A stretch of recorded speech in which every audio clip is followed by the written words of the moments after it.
Masalah yang menimpa Pak Roy Suryo belakangan ini menjadikan pelajaran untuk kita semua bahwa kita harus berhati-hati ketika memposting suatu informasi atau berita ke internet atau ke media sosial. Karena informasi-informasi yang isinya hoax atau tidak benar atau melanggar SARA begitu berpotensi untuk melanggar hukum yang ada di Indonesia.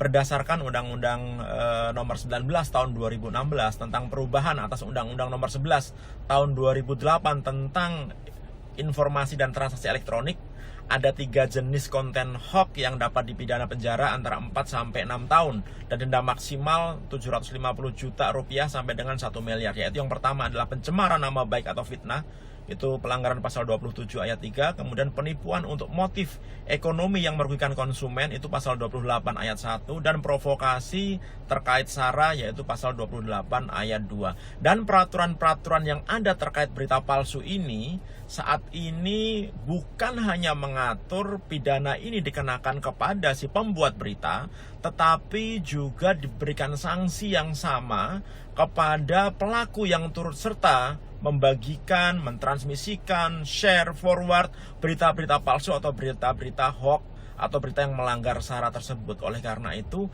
kita harus hati-hati, walaupun kita hanya sebagai share informasi tersebut, kita juga bisa kena ancaman hukuman yang sama. Apalagi saat ini banyak orang Indonesia yang senang sekali ketika dapat berita, kemudian tiba-tiba dia men-share berita yang didapatkan tersebut tanpa mengecek akuratan dan mengecek informasi tersebut benar atau tidak gitu. Sering kita temui di WhatsApp grup terutama, kemudian di media sosial, di email dan lain-lain.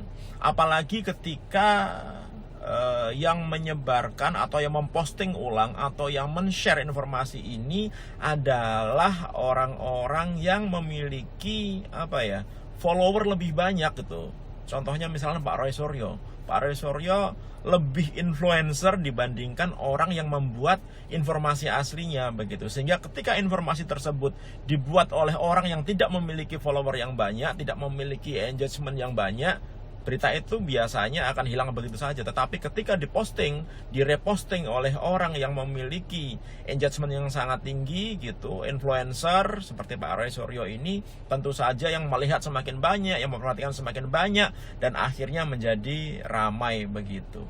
Sehingga ketika kita berbicara bahwa ini saya hanya melakukan retweet gitu ya, sebaiknya sih jangan ya. Kalau misalkan tahu bahwa informasi tersebut akan menyinggung orang, akan menyinggung pihak tertentu, akan menyinggung agama tertentu, menurut saya kita sebagai orang Indonesia punya pikiran yang normal, ya harusnya kita menjaga jari kita, menjaga omongan kita, menjaga sikap kita supaya kegaduhan ini tidak terjadi. Tetapi kembali lagi di Indonesia ini sekarang diterapkan restoratif justice gitu.